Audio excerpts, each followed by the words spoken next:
genocídio em Gaza e outros genocídios.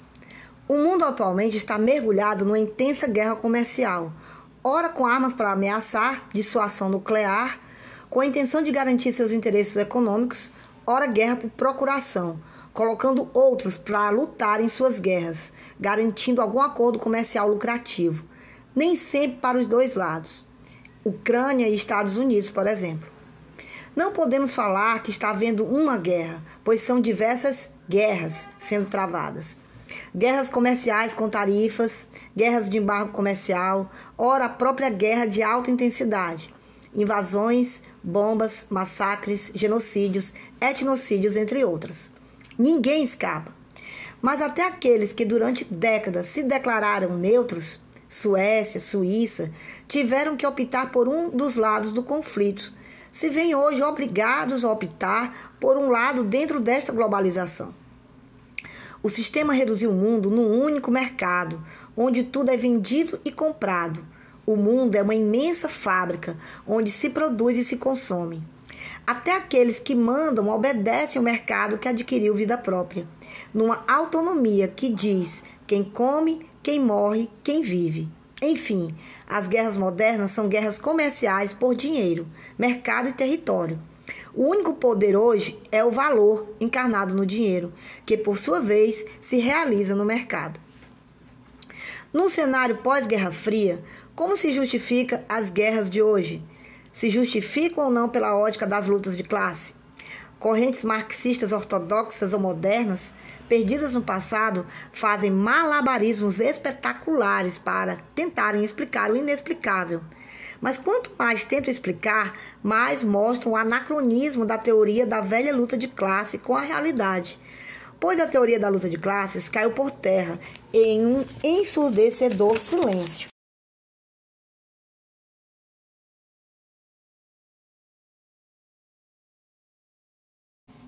Com a modernização dos meios de produção, através da informática, da automação, robótica, internet e IaaS, esta revolução das relações de produção colocaram em xeque tudo o que se dizia anteriormente em relação às classes antagônicas, patrão versus trabalhador, pois cada vez mais se depende menos de mão de obra humana, trabalho vivo, para produzir as mercadorias tão amadas, e cada vez mais se usa tecnologia, trabalho morto, para a produção das mercadorias.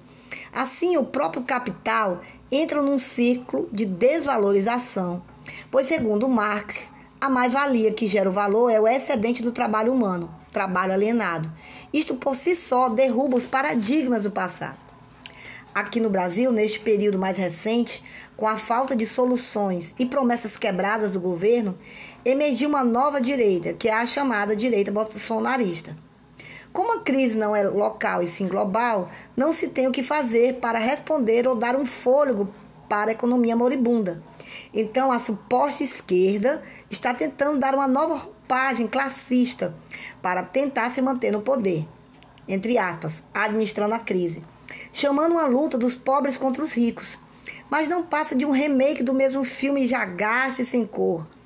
Não leve em conta que o capital depende do trabalho e que o trabalho não vive sem o capital.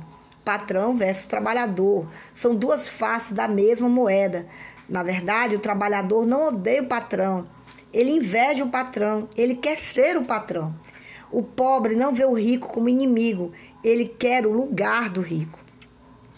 Com as taxações de 50% dos Estados Unidos contra o Brasil, os ditos de direita, que se autodenominam patriotas, mas batem continência para a bandeira americana, festejam, e grande parcela do povo assimila o discurso, em meio à impotência do atual governo de responder às necessidades mínimas da população. Então a direita cresce diante da incapacidade da esquerda de cumprir suas promessas de palanque, porque, na verdade, não é nossa a crise, ela é global, é estrutural o sistema. Assim, aqueles que se apegam à velha luta de classe tentam desqualificar uma crítica radical ao sistema, usando argumentos como sendo uma crítica eurocêntrica, entre outros. Por acaso, o que dizer da crítica feita por Marx, Engels e Walter Benjamin e outros? Por acaso, o fato deles serem europeus anula a imensidade de seus questionamentos? Então, rebaixam mais a discussão, usando 100 mil assassinados em Gaza como parâmetro para medir o seu compromisso com a luta. Mas o que dizer dos campos mortais de refugiados na África, como, por exemplo, a Guerra do Congo, que já fez milhares de pessoas deixarem o país e estão morrendo às centenas, longe dos olhos da imprensa ocidental, que não considera os negros dignos de consideração, fazendo com que a morte daquelas crianças não tenha a menor importância, pois nem sequer merece ser noticiada. O conflito da RDC, República Democrática do Congo, já causou milhões de mortos, a maioria por doenças e fome, além de deslocados internos e refugiados. Crise humanitária. A violência tem agravado a crise humanitária, com milhões de pessoas necessitando de assistência alimentar, médica e abrigo. Desestabilização regional. O conflito na RDC tem potencial para desestabilizar toda a região, com impacto em países vizinhos. Fonte: CNN Brasil. Não podemos também esquecer da Ásia, com suas guerras regionais. Na Ásia, em 2025, existem vários conflitos armados ativos. Destacam-se os conflitos no Afeganistão, Índia, Mianmar, Paquistão e Filipinas, onde ocorrem guerras civis e insurgências.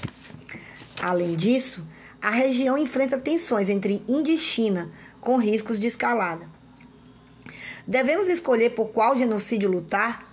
Sem falar no genocídio dos nossos povos originários, que continua acontecendo sem alarde na internet e sob o silêncio de grande parte da esquerda identitária. Esses mesmos que se dizem defensores dos direitos humanos, nem em seus melhores sonhos se deparam com essas duras realidades dos curdos sendo exterminados, minorias ciganas que estão sendo esquecidas na história. A luta tem que ser anticapitalista em todos os sentidos, pois a grande causa de todas as guerras, massacres e genocídios é este sistema. As crianças de Gaza, de forma alguma, devem ser mortas.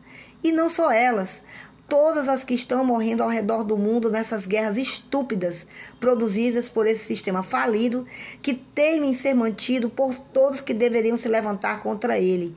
Elas precisam ser protegidas. Nenhuma pessoa em sã consciência admite o extermínio de um povo inocente. Não podemos cair no maniqueísmo superficial criado pela grande mídia, ou Netanyahu ou Hamas.